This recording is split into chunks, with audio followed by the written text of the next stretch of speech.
Hello guys, എല്ലാവർക്കും തമ്പായിസ് വ്ലോഗിൻ്റെ മറ്റൊരു വീഡിയോയിലോട്ട് സ്വാഗതം. നമ്മളിന്ന് ഉണ്ടാക്കാൻ പോകുന്നത് ഒരു മുട്ട റോസ്റ്റാണ്. അതിനായിട്ട് മുട്ട പുഴുങ്ങിയെടുക്കാനുള്ള വെള്ളം ഞാൻ വെച്ചിട്ടുണ്ട്.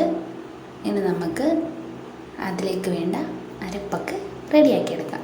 അതിനായിട്ട് ഒരു പാൻ അടുപ്പത്ത് വെച്ചിട്ടുണ്ട്. അതിലേക്ക് ഒരു 4 ടീസ്പൂൺ വെളിച്ചെണ്ണ ഒഴിച്ചു കൊടുത്തിട്ടുണ്ട്. അതിലേക്ക് ആവശ്യത്തിനുള്ള കടുക് നല്ലോണം പൊട്ടി വന്നതിന് ശേഷം ഒരു 1/4 ടേബിൾ സ്പൂൺ ഇഞ്ചി ചതച്ചത്, ഒരു 2.5 വലിയ ടേബിൾ സ്പൂൺ വെളുത്തുള്ളി കുറച്ച് ഏറെ നമ്മൾ മുട്ട റോസ്റ്റ് ഉണ്ടാവുകയാണെങ്കിൽ ഒരു പ്രത്യേക ടേസ്റ്റ് ആയിരിക്കും. ഇനി ഇഞ്ചിയും വെളുത്തുള്ളിയൊക്കെ നല്ലപോലെ വഴന്ന് വരുമ്പം നമുക്കതിലേക്ക് പച്ചമുളക് 2 പച്ചമുളകാണ് ഞാനിവിടെ എടുത്തിട്ടുള്ളത്. 2 പച്ചമുളക് ചേർത്തു. ഇതിനൊരു ഗോൾഡൻ ബ്രൗൺ കളർ ആകുമ്പോൾ 3 സവാളയാണ് ഞാൻ ചേർത്ത് കൊടുത്തിട്ടുള്ളത്. മീഡിയം സൈസ് സവാള 3 കനം കുറച്ച് ചെറുതാക്കി അരിഞ്ഞിട്ടുള്ളതാണ്. അത് ഇതിലേക്ക് ചേർത്ത് കൊടുത്തിട്ട് നല്ലപോലെ ഇളക്കി യോജിപ്പിക്കാം.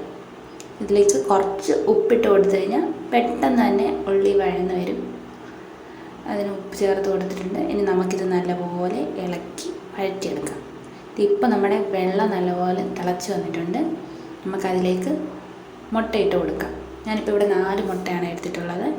അത് ഇതിലേക്ക് ഇട്ട് കൊടുത്തിട്ടുണ്ട്. ഇനി മുട്ടയുടെ തോട് പെട്ടെന്ന് ഇളകി വരാൻ വേണ്ടി അതിലേക്ക് കുറച്ച് ഉപ്പൊടി ഇട്ട് കൊടുക്കുന്നുണ്ട്. എല്ലാവർക്കും അറിയാം, പക്ഷേ അറിയാത്തവർക്ക് വേണ്ടിയാണ് ഞാനിത് ഒന്നുകൂടെ പറയുന്നത്. ഇനി നമുക്ക് സവാളയൊക്കെ നല്ലപോലെ ഇളക്കി വഴറ്റിയെടുക്കാം. ഇപ്പോൾ ഒരു 1/4 ഭാഗത്തോളം നല്ലപോലെ വഴന്ന് കിട്ടിയിട്ടുണ്ട്. ഇപ്പം നല്ലപോലെ വഴന്ന് നല്ല വാടിക്കിടക്കുന്ന പരുവത്തിലിട്ടുണ്ട്.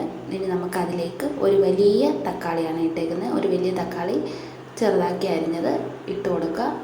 ഇനി ഇത് നല്ലപോലെ തക്കാളി വെന്തുടഞ്ഞ് വരണം. അതിന് നമ്മൾ നല്ലപോലെ ഇളക്കി വഴറ്റിയെടുത്തിട്ട് നമുക്കിതൊന്ന് പൊത്തി വെച്ചിട്ട് അടച്ച് വെച്ച് വഴറ്റിയെടുക്കാം. അടച്ച് വെക്കുമ്പോൾ തക്കാളി പെട്ടെന്ന് വഴന്ന് കിട്ടും. ഇപ്പം തക്കാളി ഏകദേശം വഴന്ന് വന്നിട്ടുണ്ട്.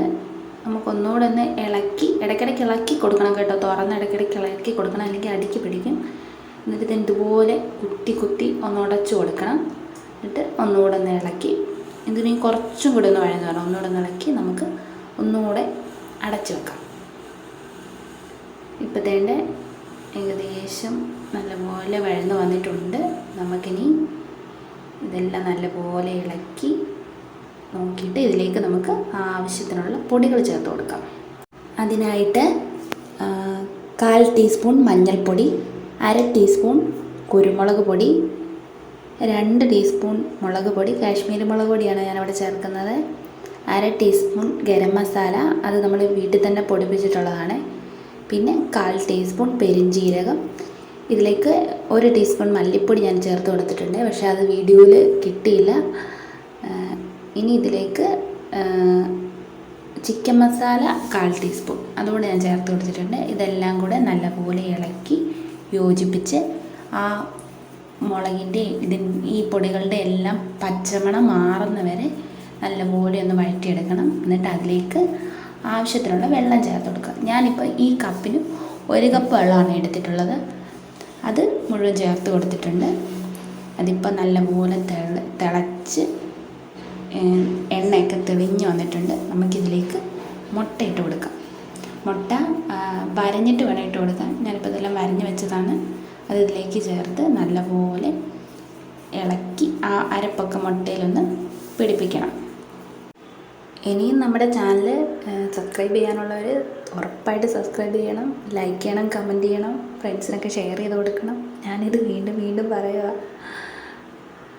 ഇപ്പം നമ്മുടെ മുട്ടയൊക്കെ നല്ലപോലെ മുട്ടയുടെ അകത്തേക്കും ഈ ഫ്ലേവറൊക്കെ നിറങ്ങിയിട്ടുണ്ട്. നല്ലപോലെ തിളച്ച് റെഡിയായി വന്നിട്ടുണ്ട്. ഇനി നമുക്കതൊരു പാത്രത്തിലോട്ട് മാറ്റാം.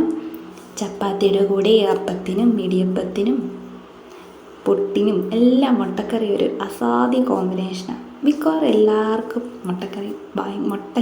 മുട്ട റോസ്റ്റ് ഭയങ്കര ഇഷ്ടമാണ്. അപ്പം ഇതുപോലെയുള്ള നല്ല നല്ല റെസിപ്പീസായിട്ട് നമുക്ക് മറ്റൊരു വീഡിയോയിൽ വീണ്ടും കാണാം. അതിനു മുമ്പ് എല്ലാവരും ചാനൽ സബ്സ്ക്രൈബ് ചെയ്യണം, ലൈക്ക് ചെയ്യണം, കമൻറ്റ് ചെയ്യണം, ഫ്രണ്ട്സിനൊക്കെ ഷെയർ ചെയ്ത് കൊടുക്കണം.